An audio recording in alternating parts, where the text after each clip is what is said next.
네, 안녕하세요. 저는 카이스트 전산학부 김주호입니다. 네, 네. 네, 이렇게 좋은 날, 좋은 장소에 함께 해주신 분들, 또 온라인으로 봐주시는 분들 반갑습니다. 저는 공학자인데요. 그래서 계속 컴퓨터, AI 기술을 연구하는 공학자인데 저는 이제 그런 관점에서 이런 기술들을 뭐 교육이라든가 현업의 다양한 환경에 적용하는 연구를 하고 있습니다. 그래서 제가 오늘 드릴 말씀은 우리가 1, 2년 전만 하더라도 이제 AI 도입 자체에 대한 궁금증들을 많이 가지셨어요. 도입을 해야 할 것인가? 도입을 한다면 어떤 점을 고려해야 하는가? 근데 1, 2년 만에 이 온도가 많이 또 달라진 것 같습니다. 이제 대부분의 기업에서 AI를 시범적으로 해보거나 이미 활발하게 적용을 하고 계신 경우들이 많은데요. 이제는 좀 더 그 이후를 바라보는 질문들을 HR 측면에서 많이 던지시는 것 같습니다. 특히 지금 우리 AI 도입을 이렇게 했는데 ROI가 나오고 있는가? 이렇게 했는데 우리 조직이 어떻게 달라져야 하는가? 또 교육 설계라든가 이런 것들을 어떻게 맞춰서 변해야 하는가, 이런 실질적이고 더 구체적인 질문들이 많이 나오는 상황인 것 같습니다. 그런 측면에서 제가 오늘 드릴 말씀은 이 AI 기반으로 어떤 교육이라든가 또 AI 도입에 대한 효과성을 우리가 어떻게 측정할 것인가, 그리고 또 모니터링을 할 수 있는 체계를 어떻게 조직 내에 갖출 것인가 하는 관점에서 이야기를 드리겠습니다.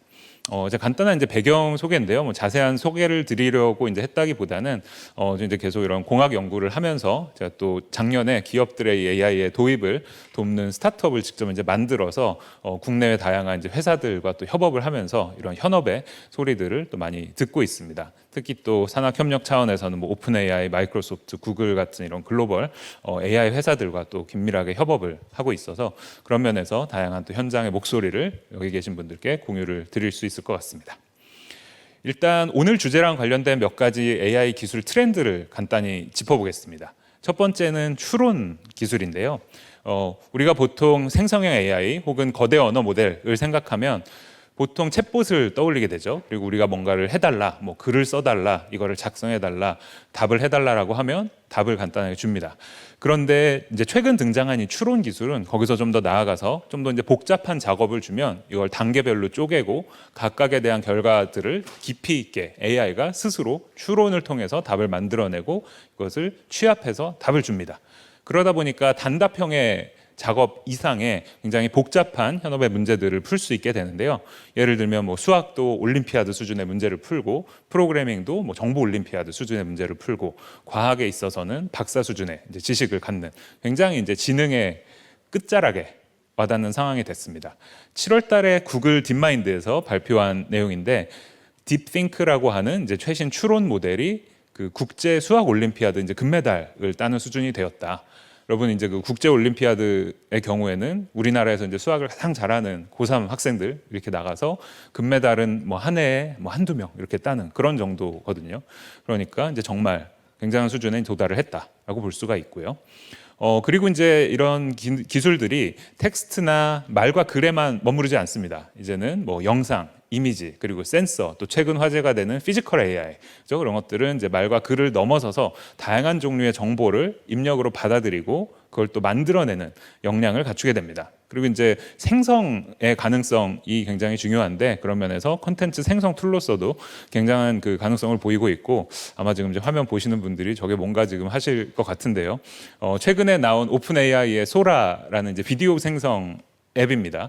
저 여기서는 이제 제 얼굴을 이렇게 스캔해서 넣으면 저를 담은 영상을 이제 만들 수가 있어요. 그래서 제가 저를 담아서 인디애나 존스 영화 같은 그 씬을 좀 만들어 봐라 라고 했습니다. 그래서 제가 굉장히 부끄럽지만 잠깐 틀어보겠습니다.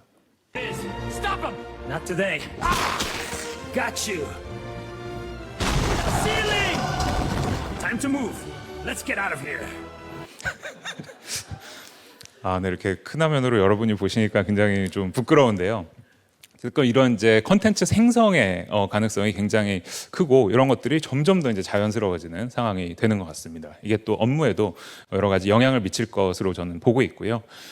그리고 이제 2025년은 아무래도 에이전트가 굉장히 큰 화두입니다. 그죠? 저도 이제 여러 가지 강연들도 하고 그러는데, 올해는 정말 많은 뭐 기업이나 이런 곳에서 에이전트에 대한 관심을 가지고 계신 것 같습니다. 여러 가지 이유가 있겠지만 에이전트에 우리가 집중을 하는 가장 큰 이유는 그냥 AI를 쓰는 것이 아니라, 에이전트는 이 AI를 가지고 AI가 스스로 자율적으로 판단도 하고 의사결정도 내리면서 중요한 외부에 있는 정보들이나 자원들을 활용해서 복잡한 업무를 진행하게 됩니다. 그러다 보니까 단순히 AI가 할 수 있는 것보다 훨씬 더 현실적인 그런 복잡한 업무들을 수행을 할 수 있게 되고요. 그렇기 때문에 에이전트와 우리가 대화로 이런 수준의 굉장한 복잡한 업무들을 수행을 할 수 있게 됩니다. 그러니까 이런 것들이 현재 지금 우리가 말로 어느 정도 할 수 있는 수준의 그런 작업이다라는 이제 말씀을 드리기 위해 사례를 말씀을 드렸습니다.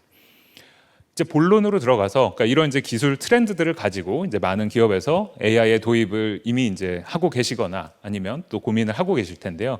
도입의 현실이 어떤가를 좀 보겠습니다. 뭐 올림피아드도 좋고 다양하게 영상도 좋은데 우리한테 중요한 것은 우리 조직 내에서 AI를 어떻게 활용하는가겠죠. 그래서 최근 화두가 또 되는 이제 AX라는 키워드를 저희가 생각을 해보면요, 이 AI 트랜스포메이션은 제가 생각할 때는 크게 두 가지 측면이 있는 것 같습니다. 내부적으로 우리가 업무를 혁신을 어떻게 할 것인가, 그러니까 어떻게 일할 것인가에 대한 부분이 있겠죠. 그래서 내부적으로 업무를 효율화하고 생산성을 높이고 뭐 반복적인 작업을 줄이는 그런 것들이 있을 거고요.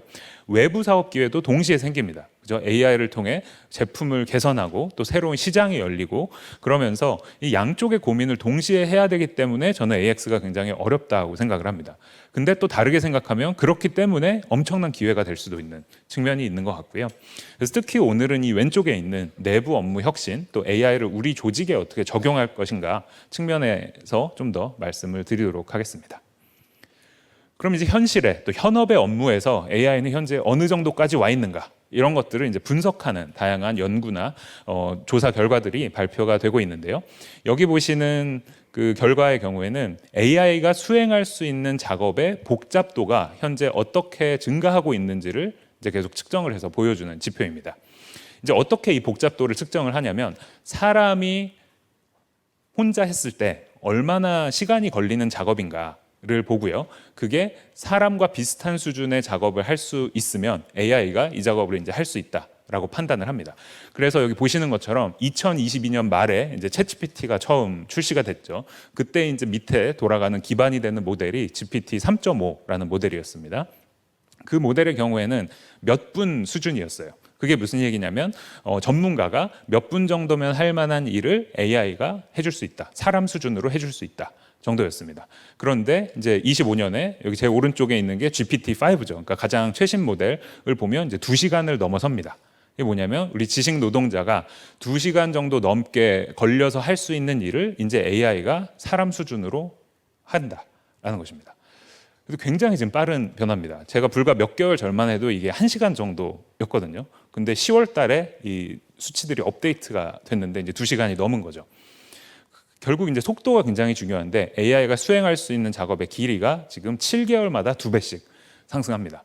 이런 추세라면 이제 내년 말 정도 되면 8시간을 넘어서겠죠. 그러면 지식 노동자가 그냥 하루 풀타임으로 일하는 수준이 이제는 AI가 비슷한 수준으로 해낼 수 있는 그런 정도에 온다라는 것이고요. 그럼 이런 게 이제 조직에 미치는 영향이 크지 않을 수가 없다라는 말씀을 드리고 싶습니다.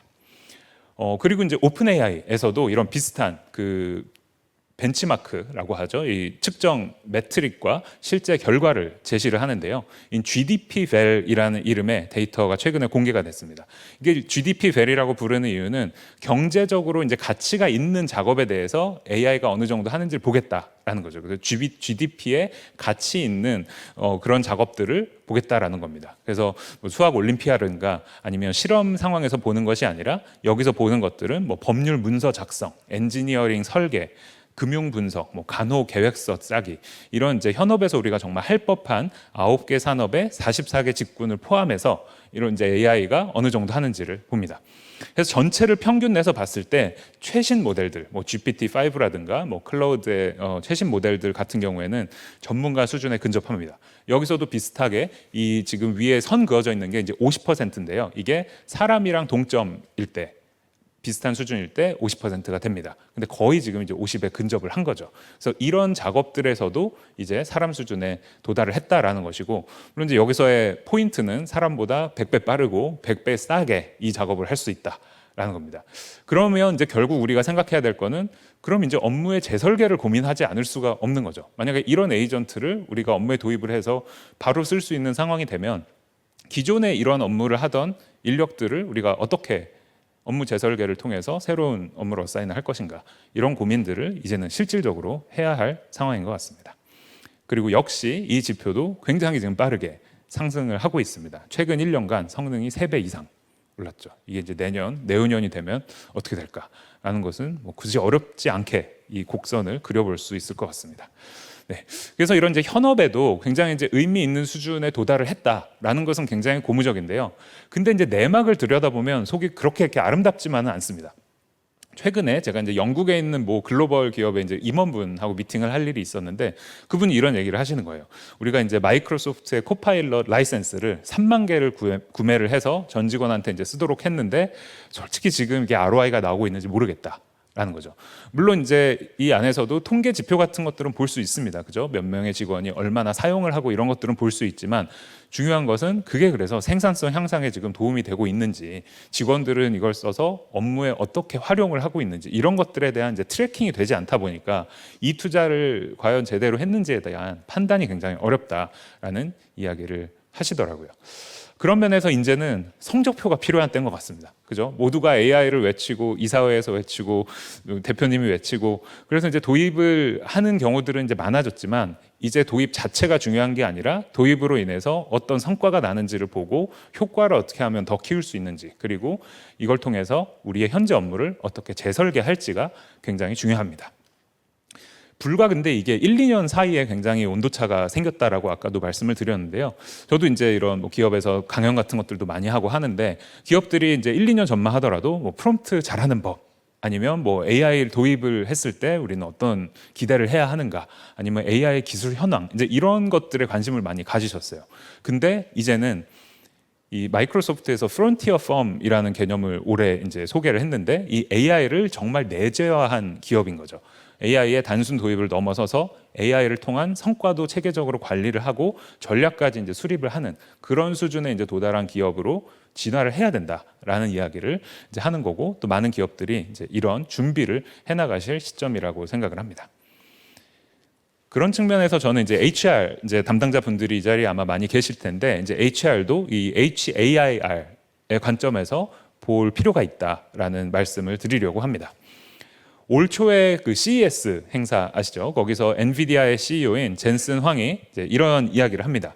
모든 기업의 IT 부서는 AI 에이전트의 HR 부서가 될 것이다. 이게 무대에서 이제 굉장히 비전 있는 멘트를 이렇게 던졌는데요. 이게 이제 곱씹어 보면 이 말이 시사하는 것은 우리가 이제 AI 에이전트를 하나의 노동력으로 본다는 거죠. 그래서 HR이 기존 이제 하던 업무를 생각하면 이제 인력에 대한, 사람 노동력에 대한 뭐 관리도 하고 온보딩도 하고 성과 평가도 하고 이제 그런 것들을 하는데, AI 에이전트를 우리가 새로운 노동력으로 생각한다면 에이전트에 대한 HR 작업이 필요해지는 거죠. 에이전트는 어떻게 온보딩을 시킬 것인가? 우리 조직에 있는 다양한 정보들을 어떻게 전달하고 교육시킬 것인가? 성과 평가는 어떻게 할 것인가? 잘못하는 에이전트는 어떤 식으로 고쳐야 할 것인가, 이런 고민들이 HR적인 작업이고, 젠슨 황은 이것을 이제 IT 부서에서 에이전트에 대한 이런 작업들을 해야 하는 미래가 올 것이다 라고 예측을 한 겁니다. 그래서 이제 어떻게 보면 이 노동력이 이제는 두 종류가 되는 이런 하이브리드 워크플레이스가 점점 이제 도래하고 있는 상황인 것 같고요. 근데 그런 측면에서 이제 사람과 AI의 자원을 통합적으로 관리하는 그런 이제 준비들이 필요해지는 시점인 것 같습니다. 근데 이게 올해 초였습니다. 근데 올해 초였는데 이때만 하더라도 저는 이제 듣고 뭐 이 정도 비전이 있는 사람이니까 뭐 10년, 20년 뒤를 내다보면서 이런 얘기를 충분히 할 수 있겠구나 하면서 끄덕끄덕하고 넘어갔는데, 생각보다 미래가 빨리 오고 있는 것 같습니다. 이것도 이제 올해 5월에 나온 그 월스트리트 저널의 기사인데요. 그 제약회사 모더나 아시죠? 이제 코로나 때 그 백신 열심히 만들던 모더나가 드디어 그 기술팀과 HR 조직을 통합을 시킵니다. 그래서 굉장히 저는 이제 파격적인 행보라고 봤는데요. 이게 이제 포춘 500 정도 되는 이제 큰 조직에서 인사와 기술 리더십을 이제 공식적으로 통합한 첫 사례이고, 설명은 굉장히 단순합니다. 두 팀이 하는 일이 똑같다라는 거죠. 관리의 대상이 사람이냐 AI냐만 다르지 하는 일이 똑같기 때문에 이걸 통합적으로 하지 않을 이유가 없다라는 게 회사의 설명이었습니다.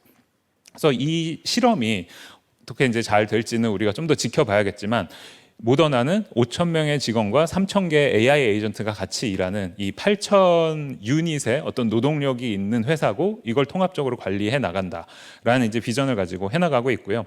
뭐 이런 형태가 과연 정답인지는 우리가 좀 더 봐야 되겠지만 통합적인 관리에 대한 니즈나 이런 부분은 분명히 계속 되지 않을까 하는 예상을 우리가 해볼 수가 있습니다. 그리고 이제 AI가 정말 이제 우리랑 같이 일하는 존재로서 그러니까 단순히 어떤 툴이나 어시스턴트로서의 개념이 아니라 진짜 우리가 이거를 노동력으로 봐야 하는가에 굉장히 아직 물음표가 많이 있으실 수 있습니다. 근데 이제 여러 지표들이 굉장히 그 비슷하게도 처음에는 이제 사람만 해오던 것 혹은 사람이 해오던 것에 훨씬 큰 가치가 있던 것들이 점점점 수렴을 하고 크로스가 일어나는 일들이 많이 생기고 있습니다. 그래서 저는 이제 뭐 좀 과장하자면 역사적으로 지금 이 시점이 굉장히 중요한 시점이라고 생각을 하는데요. 굉장히 많은 영역에서 이 크로스가 지금 일어나고 있습니다. AI가 수학 올림피아드 금메달을 따고 여기서 보시는 것은 이 오피스 공간의 건설에 투자되는 비용과 데이터 센터 건설에 이제 투자되는 비용이 이제 크로스가 일어나기 시작합니다. 이게 이제 시사하는 바는 우리가 이제 업무 공간이다, 핵심 기업의 어떤 자산이다라고 했을 때 산업 시대는 이제 공장이 굉장히 중요했죠. 그게 이제 거기서 핵심 가치가 발생하는 공간이니까요. 정보 시대에는 이제 오피스 빌딩에서 지금 이제 많은 분들이 사실 이 환경에 계시잖아요. 그죠? 오피스에서 업무를 하고 있는데 AI는 그러면 어디서 일하느냐? 사실상 데이터 센터에서 AI가 일을 하는 거죠. 그래서 최근에 이제 데이터 센터 부지가 발표가 되면 땅값이 100배씩 오릅니다. 그죠? 다 좀 이유가 있는 것 같습니다. 근데 결국 이 AI의 공간에 우리가 그만큼 가치를 부여하는 것은 이제 AI의 가치를 그렇게 높게 평가를 하는 거고 우리가 AI랑 물리적으로도 또 개념적으로도 이런 이제 업무를 공유하면서 가는 어떤 이 시대의 흐름을 반영하는 게 아닌가라는 생각이 듭니다. 그리고 또 하나의 이 크로스 그래프인데요. 저는 이게 사실 더 좀 충격적이었습니다. 이게 뭐냐면 지금 이제 온라인상의 컨텐츠를 이제 누가 생성하는가 를 봤는데 당연히 뭐 사람이 계속 거의 100% 해왔죠. 근데 그게 최근 들어서 크로스가 일어납니다. 현재 온라인상에 이게 한 6만 5천 개의 이제 임의의 문서를 분석을 했을 때 AI가 만든 컨텐츠와 사람이 만든 컨텐츠가 이제는 5대 5다 한 거죠. 저는 제 생각보다 너무 비율이 높았어요. AI의 비율이. 그래서 굉장히 놀랐고 근데 좀 이제 재밌는 것은 이 여전히 신뢰도 측면에서는 이제 사람이 만든 컨텐츠의 신뢰도가 굉장히 높습니다. 그러니까 검색 엔진의 상위에 랭크가 되고 또 AI가 그 인용을 하는 그런 문서들은 대부분 여전히 사람이 만든 컨텐츠이긴 합니다. 그렇지만 이제 이것도 시간이 지나면 어떻게 될지 좀 생각을 해봐야 되겠죠. 여기서 이제 시사점은 결국 이제 산출물의 양은 AI가 이제 아득히 사람을 뛰어넘을 것 같습니다. 그죠? 머지않은 미래에.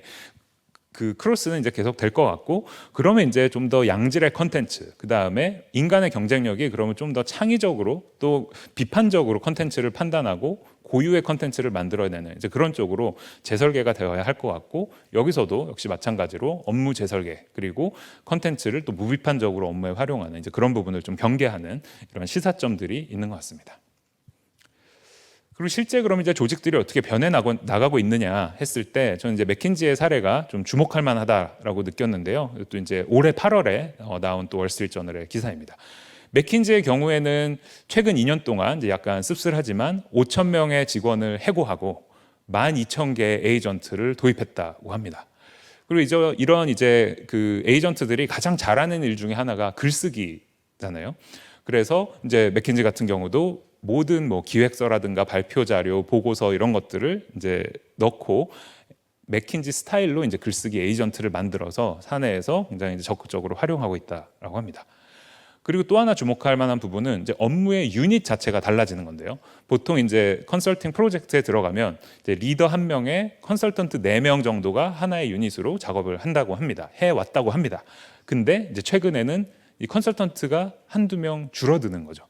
한 팀에 이제 컨설턴트는 2-3명이고 에이전트가 들어가서 그야말로 사람과 AI 하이브리드 팀이 이 프로젝트를 하는 단위가 된다라고 합니다. 이건 굉장히 이제 구체적이고 실질적인 변화인 거죠. 유닛 자체가 달라지니까요.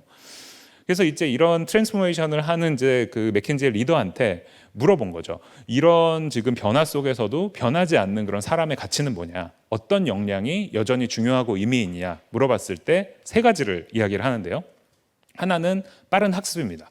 계속 새로운 기술이 나오고 계속 새로운 방식으로 일을 해야 하니까 빠르게 적응할 수 있는 학습 속도와 역량이 중요하다.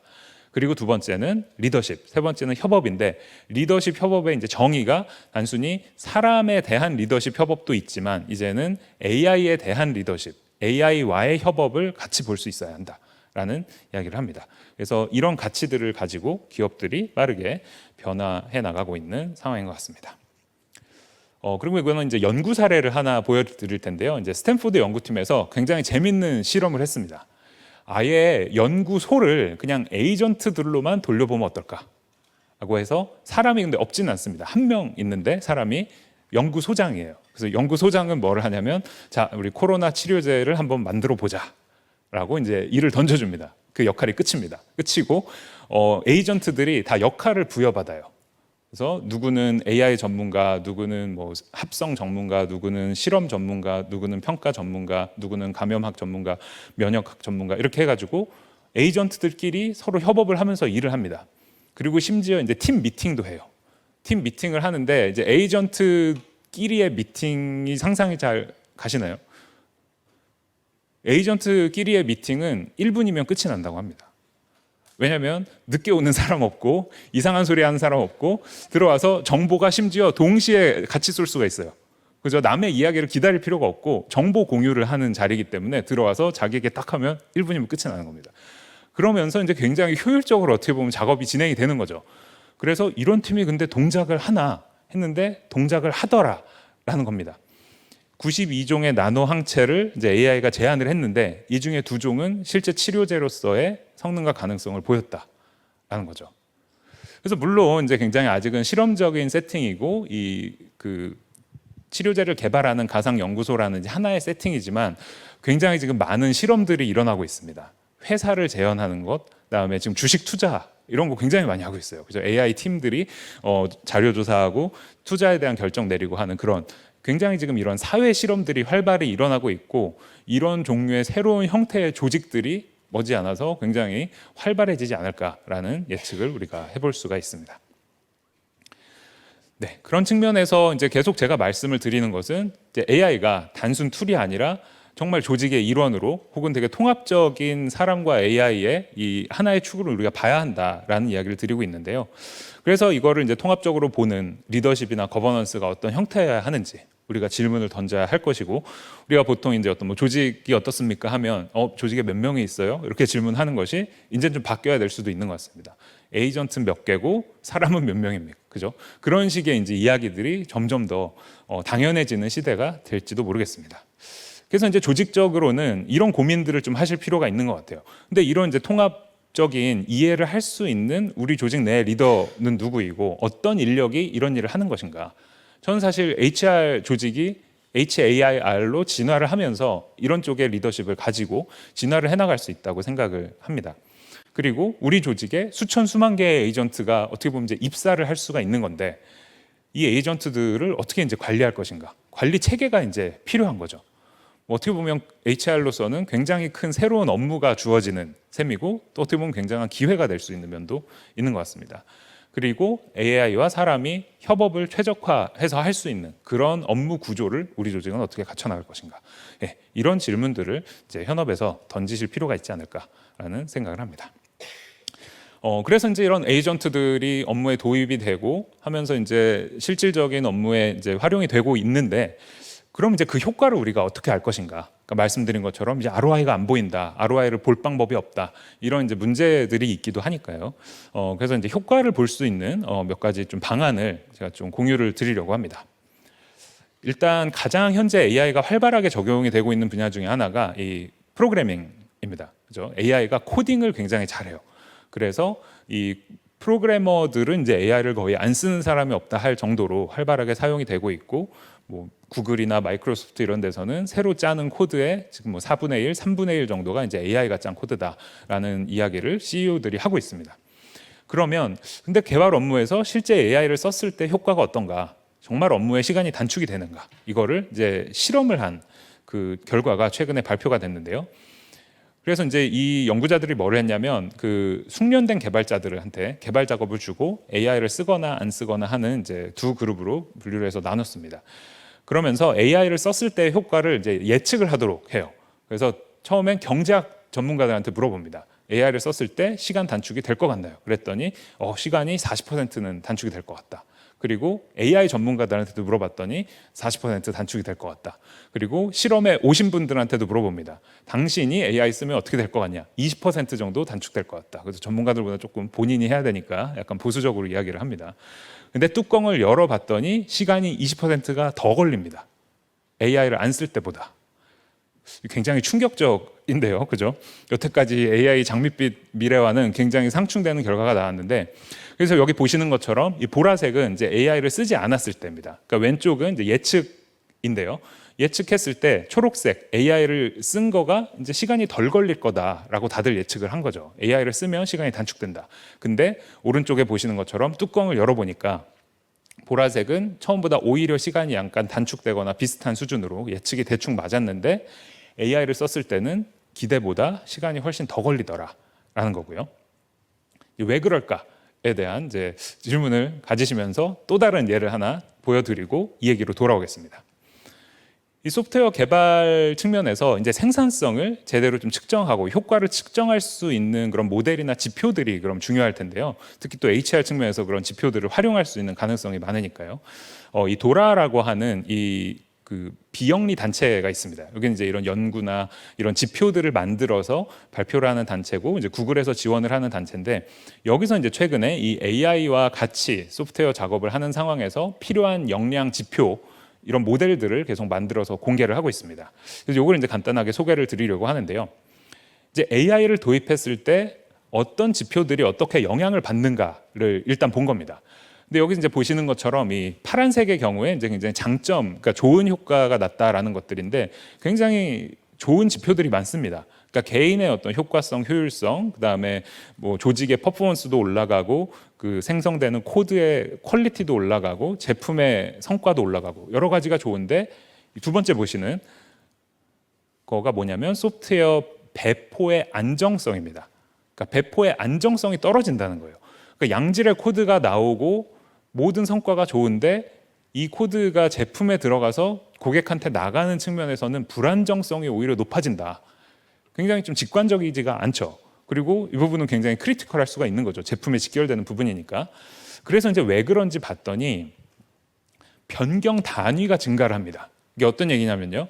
예를 들어 이제 우리가 개발자가 코드를 짜면 뭐 하루에 뭐 100줄 정도 코드를 짜면 오늘 생산적인 하루를 보냈다라고 할 수 있는데 AI는 뭐 하루에 500줄, 1000줄을 짜는 거죠.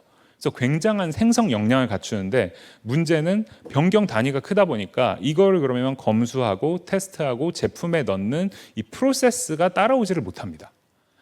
그리고 이제 개발자들이 제일 싫어하는 것 중에 하나가 뭐냐면 남의 코드 읽는 거예요. 내가 짠 거는 내가 만들었으니까 그 논리도 분명하고 그런데 다른 사람이 짠 코드를 해석하는 게 되게 힘듭니다. AI가 짠 건 더 어렵죠, 어떻게 보면.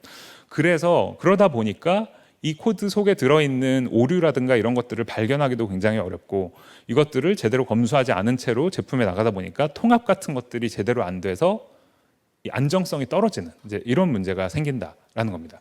결국 AI의 생성 속도 자체가 문제라기보다는 이 AI의 생성을 둘러싼 프로세스가 제대로 설계되어 있지 않았기 때문에 이런 이제 비효율이 생긴다라고 볼 수가 있는 거죠. 그래서 이제 이런 것들을 측정하기 위한 몇 가지 매트릭들을 이제 소개를 하는데요. 이게 이제 소프트웨어에 좀 특화된 측면도 있지만 아마 다른 다양한 업무에도 좀 충분히 적용하실 수 있을 만한 요소들이 있는 것 같습니다. 크게 이제 처리량, 또 불안정성 이런 것들을 이제 측정을 합니다. 그런 것들을 이제 어떻게 보냐라고 하면 이 변경된 내용, AI랑 같이 작업을 해서 변경된 내용이 이 제품에 배포되기까지 시간이 얼마나 걸리는가, 그리고 이 배포가 얼마나 자주 일어나고 간격이 어떤가 이런 것들을 이제 보게 됩니다. 그리고 이제 안정성 측면에서는 변경의 실패율, 그죠? 이 AI가 같이 작업한 것을 내놨을 때 즉각적으로 개입을 해서 고쳐야 되는 좀 비상 상황이 얼마나 발생을 하는지. 그리고 발생한 문제로 인해서 계획에 없는 추가 일을 해야 되는 상황이 얼마나 많이 일어나는지 이런 것들이 이제 불안정성을 나타내는 지표가 되는 거죠. 그래서 이런 것들로 이제 측정을 할 수 있다라는 거고요. 그럼 이제 AI 도입의 효과를 우리는 어떻게 측정할 것인가? 이런 이제 지표를 수립하는 데 있어서 이 도라에서는 이 8가지를 제시를 합니다. 이 8가지를 우리가 8가지 요소를 보면 AI 효과를 좀 볼 수가 있다라는 거고, 이제 아까 말씀드린 팀의 성과, 또 제품의 성과, 개인 측면에서의 효과성, 그다음에 뭐 번아웃이 발생하는지, 그다음에 불안정성이라든가 처리량이 어떤지, 이런 것들을 이제 두루 보는 지표를 소개를 합니다. 그리고 또 나아가서 이런 지표들이 어떤 역량에 영향을 미치는가, 결국 이 AI를 제대로 활용하기 위해서 우리 조직과 우리 그 회사에서는 이제 어떤 역량을 갖춰야 하는가를 담기 위한 이 capabilities 모델이라는 것을 제시를 합니다. 여기 보시는 7가지 요소인데요. 몇 가지만 소개를 드리면, 첫 번째는 AI 활용에 대한 명확한 설명이 되어야 된다라는 겁니다. 그러니까 이게 무슨 얘기냐면, 지금 많은 기업에서 아마 그런 경우가 있으실 것 같아요. 특히 이제 뭐 이사회라든가 이제 막 위에서는 AI를 더 적극적으로 공격적으로 사용을 해라라고 하는데, 현업에서는 이게 쓰기가 쉽지가 않죠. 왜냐하면 이제 보안 문제도 있고 막 규정도 있고, 우리 이건 또 못 들어간다고 막 법률팀에서 이야기를 하고 이러면서 다양한 케이스들이 있습니다. 저는 이제 어떤 얘기 들었냐면, 뭐 직원들이 이제 개인 그 휴대폰으로 챗GPT를 쓰고 결과물을 막 내부망으로 보내서 업무를 하고 막 이런 일들이 현업에서는 일어나는 거죠. 이게 혼란을 줍니다. 그죠? AI를 적극적으로 쓰라는 건지 말라는 건지, 그죠? 그래서 조직에 굉장히 분명한 스탠스가 있어야 되고 지원이 필요하다라는 거고요.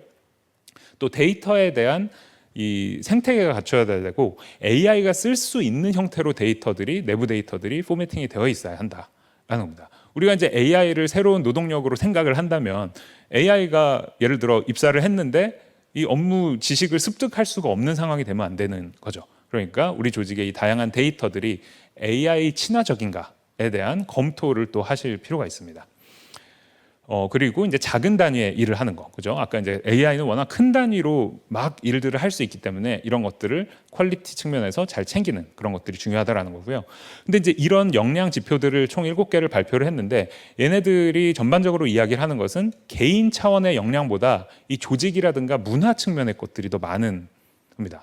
그래서 이제 우리의 관점이 대부분 이제 AI 역량하면 개인이 얼마나 프롬프트를 잘 쓰고 이런 얘기들을 우리가 많이 해왔는데, 이제 관점이 조금 더 확대가 돼야 되는 거죠. 조직 차원의 준비가 되지 않으면 개인이 아무리 잘 하더라도 뒷받침이 되지 않아서 결과적으로는 효과성이 떨어질 수 있다라는 거고요. 그래서 이런 식의 이제 지표 매핑까지 소개를 합니다. 아까 말씀드린 이 8가지의 그 도입까지 해서 8가지의 이 그 역량과 이 지표들이 어떤 식의 관계를 맺고 이제 매핑을 이루는가, 이런 것들이 이제 하나의 측정 모델을 구축하는 데 활용이 될 수 있고, 여러분들이 이제 계신 조직에서도 이런 식의 그 활용을 통해서 이제 효과성을 측정하는 것을 시도해 보실 수 있을 것 같습니다.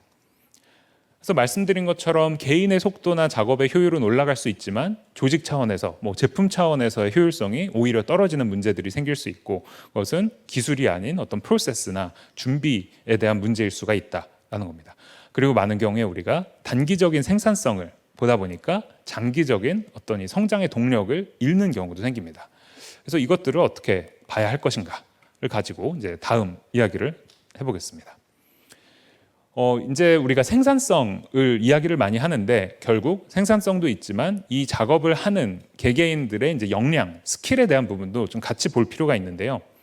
그래서 저는 이 AI를 우리가 도입할 때 생산성이라는 하나의 지표, 하나의 효과성만 봤을 때 생기는 문제가 바로 이 스킬 부채라고 생각을 합니다. 그러니까 제가 정의하는 이 스킬 부채라는 것은 뭐냐면, 우리가 보통 AI를 도입할 때 생산성 고민을 많이 하죠. 시간이 얼마나 단축이 되는가, 얼마나 자동화가 많이 되는가, 인력을 얼마나 줄일 수 있는가를 보는데, 그게 물론 좋습니다. 좋은데 그것만을 고민을 하다 보면 이제 놓치는 것들이 생기는 거고, 부치가 쌓이게 됩니다. 어떤 것들이 있냐면, 혁신이 느려지거나 핵심 인재들이 업무의 동기를 못 느끼는, 해서 이제 이탈이 생기거나 내부 성장의 어떤 동력이 감소를 하거나. 그래서 최근에 제가 이야기를 많이 듣는 케이스 중에 하나는, 최근에 이제 그 신입들의 채용이 굉장히 얼어붙고 있죠. 그래서 점점 더 경력자들을 채용을 하는데, 그 조직들이 이제 고민을 합니다. 근데 그러면 우리 조직의 차세대 리더들은 어떻게 키워낼 수가 있는가? 계속해서 경력직을 외부에서 데려오는 식으로 과연 우리 조직의 이런 문화나 DNA가 유지될 수 있을까? 이런 이제 고민들을 하는 거죠. 그래서 이 스킬 부채라는 것이 뭐 HR 이슈적인 측면도 있지만 더 큰 범위에서 이제 기업 전체에 좀 리스크가 될 수 있는 위험이 있다라는 생각이 들고요. 그런 측면에서 그러면 우리가 이 스킬 부채를 어떻게 바라보고 부채를 덜 생기게 하려면 어떻게 해야 하는가가 중요하겠죠. 그래서 이제 저는 이 스킬 코드라는 이제 책을 추천드리고 싶은데 이 책을 쓰신 이제 맷빈 교수님은 이 도제식 학습을 연구를 많이 하셨어요. 그래서 사람이 어떻게 이런 복잡한 스킬들을 학습을 하는가, 그리고 로봇이나 AI가 들어오는 이런 상황에서 조직들이 어떤 식으로 변해 나가는가 이런 연구를 하시는데 저는 이제 굉장히 유용한 것이 바로 여기서 제시하는 세 개의 C, 그러니까 3C 프레임워크입니다. 이게 바로 인간이 스킬을 쌓는데 필수적인 세 가지 요소를 이야기를 하는 건데요. 첫 번째는 챌린지입니다. 그러니까 계속해서 뭔가 좀 새로운 도전이 주어져야 되는 거죠. 늘 똑같은 작업이 아니라. 그다음에 컴플렉시티. 그 장난감 예제처럼 혹은 시험 보는 것처럼 이렇게 한정된 간단한 문제가 아니라 현실의 복잡도를 가진 그런 문제들을 다룰 수 있어야 하고, 마지막으로 커넥션. 혼자 배우는 게 아니라 멘토링 혹은 그 시니어와의 커넥션을 통해서 이런 학습이 일어나야 제대로 된 스킬 학습이 일어난다라는 것인데, 이 얘기를 이제 왜 드리냐면 AI가 들어오고 로봇이 들어오는 조직에서 이걸 지키기가 생각보다 어렵다라는 거죠. 그래서 하나의 사례가 바로 이 수술실입니다. 우리가 이제 외과 수술을 생각을 해보면 그 의학 드라마 같은 데서 보는 것처럼 이제 외과 의사가 레지던트들을 트레이닝을 하죠. 도제식으로. 그래서 몇 년 동안 막 윽박을 지르고 왜 이거 제대로 못하냐 막 혼을 나면서 레지던트들이 비로소 하나의 외과의로 성장을 합니다. 그게 이제 우리가 알고 있는 기존의 도제식의 모습이에요. 근데 거기서는 이 세 가지 C 요소가 다 달성이 됩니다. 그죠? 새로운 도전이 계속 제시가 되고 복잡하고 막 굉장히 다각도의 문제들이 계속 터지고 정말 끈끈하다 못해 치열할 정도의 커넥션을 통해서 학습이 일어나죠. 근데 로봇 수술이 들어오면 그게 깨지는 겁니다. 로봇 수술이 들어오면 환자 몸에 의사들이 직접 손을 댈 일이 별로 없어요. 다 로봇 팔이 가서 작업을 합니다. 그리고 의사들은 뒤를 돌아서 콘솔을 보면서 조작을 하죠. 마치 게임하는 것처럼. 근데 여기서 이제 좋은 것은 수술 성과도 좋고 시간도 단축되고 수십억의 이 장비에 대한 이제 ROI가 나온다. 병원들은 얘기를 하는데 여기서 문제가 뭐냐면 이 그림에서 레지던트들이 설 데가 없습니다. 레지던트들이 갈 데가 없어요. 그래서 많은 병원들이 레지던트는 이제 수술 들어오지 말라고 합니다. 그래서 이 3C가 파괴가 되는 거죠. 더 이상 어려운 작업을 볼 일이 없고 복잡한 현업의 케이스들을 접할 일이 없고 우리 선생님이랑 같이 수술실에 들어갈 일이 없는 겁니다. 그러니까 학습이 안 일어나서 이 레지던트들이 어떻게 학습을 하느냐? 시뮬레이션과 유튜브를 통해 수술을 배웁니다. 실제로 유튜브 영상에서 학습을 하는 레지던트들이 굉장히 늘어나고 있어요. 근데 이제 생각해 볼 거는 정말 지금 내가 막 치명적인 상황에서 수술 들어가야 되는데 유튜브로 학습을 한 외과 의사한테 내 몸을 맡길 수 있느냐? 좀 쉽지 않습니다. 그죠? 그래서 이 제대로 된 학습이 일어나기 힘든 상황에서는 그렇습니다. 그런데 마찬가지로 우리 조직에서도 마찬가지죠. 그죠? 이런 과정을 통해서 생성되지 않은 어떤 제품이나 이런 것들을 고객들한테 우리가 자신 있게 팔 수 있는가? 그죠? 이런 성장이 제대로 일어나지 않은 환경이라면 그런 측면에서 이제 스킬과 생산성을 우리가 함께 상승시키는 그런 좀 전략이 필요하다라는 생각이 듭니다. 그래서 그런 것들을 하기 위해 예를 들면 이제 다양한 시도나 실험을 해볼 수 있는 그런 학습 전용이나 샌드박스를 확보를 한다든가 아니면 속도나 효율성 같은 이제 단기적 지표만 보는 것이 아니라 KPI에 좀 더 장기적인 지표를 같이 보는 거죠.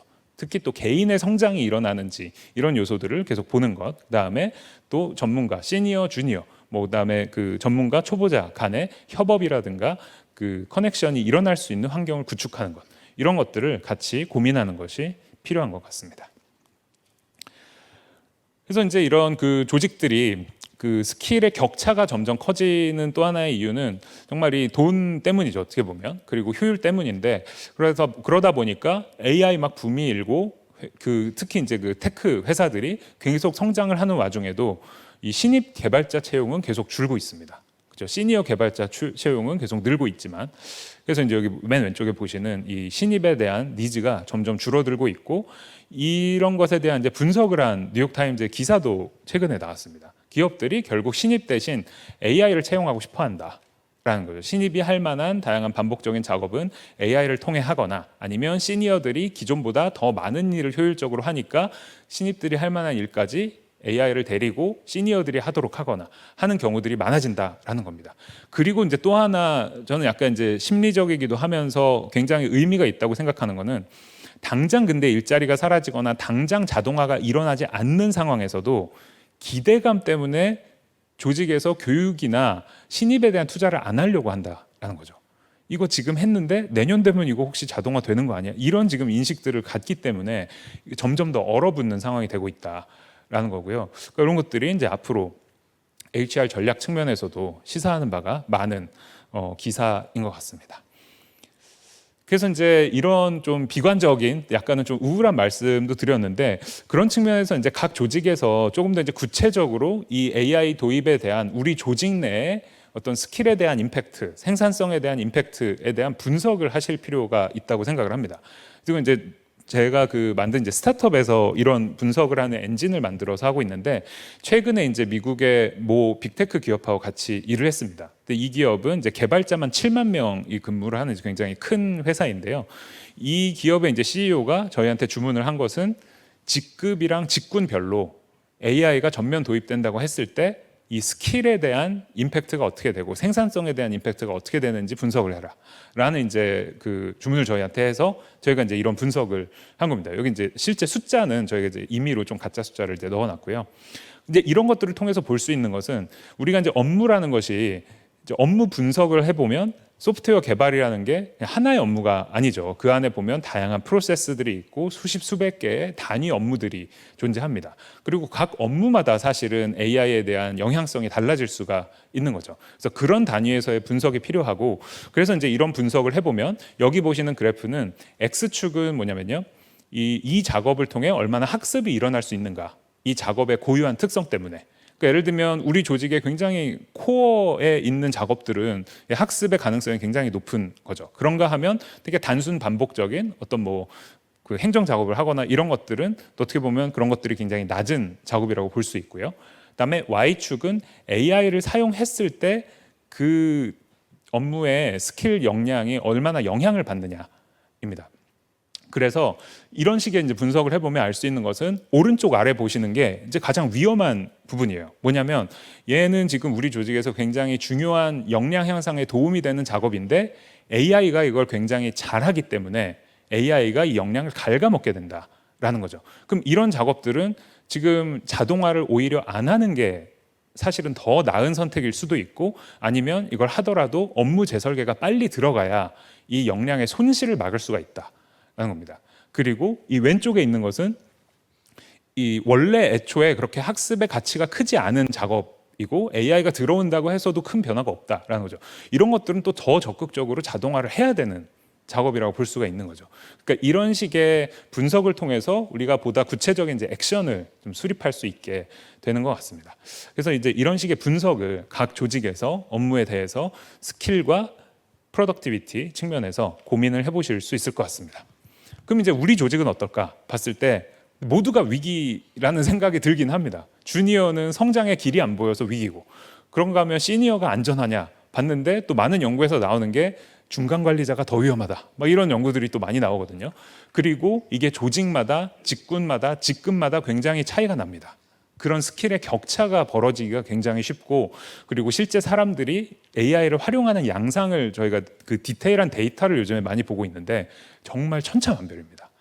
이 프롬프트를 잘하는 어떤 방식이라든가 이런 것들이 거의 그냥 단답으로 하는 사람과 굉장히 고급의 활용을 하는 사람의 차이가 굉장히 크기 때문에 이 스킬 격차가 왜 생기고 조직적으로 개인적으로 어떻게 준비를 해야 하는가가 중요한 것 같습니다. 이 스킬 격차가 왜 생기느냐? 개인 측면에서는 이 프롬프트 품질의 차이가 많이 나고 업무의 맥락을 이해하는 정도의 차이가 나고 검증을 할 수 있는 역량의 차이가 나기 때문에 차이가 납니다. 그리고 조직 측면에서는 문화가 뒷받침이 안 돼 있고 리더십이 애매한 포즈를 취하고 거버넌스가 부족하면 문제가 되는 거죠. 근데 이런 얘기를 하실 수 있습니다. 조직은 지금 우리 조직 모두가 적용받는 건데 왜 이게 격차에 영향을 주느냐? 근데 이 조직은 결국 이 앰플리파이어 역할을 하는 것 같습니다. 조직이 안 받쳐주면 개인 역량에 더 의존을 하게 돼서 개인 격차가 더 큰 차이를 가져오는 거죠. 그래서 이 바닥을 높여주는 역할을 조직 역량이 하는 것 같습니다. 아무리 못해도 조직이 이만큼 서포트를 해주기 때문에 이 정도를 깔고 할 수 있는 거죠. 그래서 그런 이제 준비들을 조직 차원에서 하는 것이 그래서 중요한 것 같습니다. 네, 이제 좀 마무리를 드리려고 하는데요. 약간은 좀 위기 의식을 제가 불러일으키는 그런 사례들도 좀 소개를 드렸고, 그러면서 또 HR 측면에서는 굉장히 기회적인 측면도 있다라는 말씀도 드렸습니다. 그래서 이런 것들을 가지고 좀 구체적인 어떤 액션을 취할 수 있을까 생각을 했을 때, 저는 이제 최근에 이제 스킬 인텔리전스 해서 다양한 뭐 플랫폼들도 나오고 하는데, 이런 플랫폼들이 이제 굉장히 효과적인 측면이 많이 있습니다. 굉장히 저도 좋은 움직임이라고 생각을 하는데요. 그런 스킬 기반의 조직이라든가. 근데 많은 경우에 우리가 스킬을 명사로 보는 경향이 있어요. 예를 들어 이 사람은 파이썬 할 줄 알고 뭐 할 줄 알고 뭐 할 줄 알고 외국어 1급이고 그러니까 뭐 이 작업을 어사인하면 되겠네.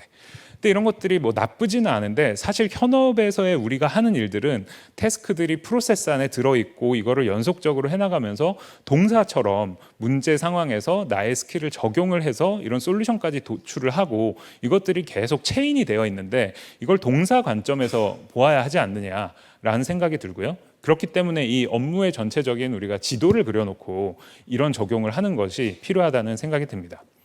그럼 이제 어떤 전략을 우리가 취할 수 있을까? HR 측면에서 제가 좀 공유드리고 싶은 한 3가지 포인트는 일단은 AI 활용에 대한 모니터링을 체계적으로 할 수 있는 체계가 필요합니다. 도구를 어떻게 쓰는지, 어떻게 활용을 하고 있고 이게 성과랑 어떻게 매핑이 되는지 아까 이제 소프트웨어 개발 사례도 말씀을 드렸고요. 또 피드백을 주는 것도 필요하고요. 그걸 통해서 사람과 에이전트의 비율이 어떻고 우리는 하이브리드 팀을 어떤 식으로 가져갈 거고 그래서 AI에 대한 투자 ROI를 측정하고 데이터 기반의 의사결정을 할 수 있게 됩니다. 그리고 역량 개발에 대한 전략도 중요한 거죠. 말씀드린 것처럼 개인과 조직 차원의 고민이 이제 같이 들어가야 하고요. 특히 이제 개인보다 조직에 대한 무게 중심이 조금 더 저는 중요해지는 시점이 된 것 같습니다. 이걸 통해서 이제 스킬 부채를 아까 말씀드린 뭐 직급별로, 직군별로 한번 해보고 또 3C 프레임워크를 활용해서 이런 성장 환경이 우리가 제대로 갖추어져 있는지를 검토해보고 하는 것들을 하실 수 있을 것 같고요. 마지막으로는 이제 문화 조성입니다. 샌드박스처럼 굉장히 실험적인 것들을 보안이나 이런 걸 구애받지 않고 할 수 있는 그런 환경을 조성해 주는 것, 그 다음에 또 AI가 쓸 수 있는 그 인프라를 조성하는, 그러니까 암묵지를 데이터화하는 것 말씀을 드렸는데요. 그런 것들을 통해서 이제 분석을 하고 파일럿을 해서 확산을 하는, 구체적으로는 그런 방법들을 통해서 HAI 아래 전략을 수립하는 것이 필요한 것 같습니다. 그래서 이런 성공적인 AI 도입의 흐름이 이렇게 가는 것 같습니다. 보통 이제 예측을 하는 거죠. 우리 업무에 AI를 도입을 하면 이런 임팩트가 있을 것 같다. 거기서 이제 뭔가 계산이 서야 도입을 하는 거죠. 그래서 이제 도입을 하고 나면 모니터링이 따라와줘야 합니다. 그죠? 그런 이제 역량이나 지표들을 가지고 모델을 가지고 모니터링을 하고 모니터링이 되고 나면 그 다음에는 업무 재설계가 필요합니다. 그죠? 기존의 인프라를 가지고 사람 AI가 같이 일하기에는 기존 인프라가 적절하지 않은 경우가 많기 때문이죠. 그래서 결국 이 새로운 워크플로우를 만들어내는 것이 궁극적인 목표라고 할 수가 있을 것 같습니다. 네, 이제 마지막 슬라이드인데요. 결국 이제 이걸 통해서 우리는 AI가 정말 이 협업할 수 있는 팀의 일원으로 이제 들어오는 그런 미래를 좀 준비를 시작해야 할 것 같고요.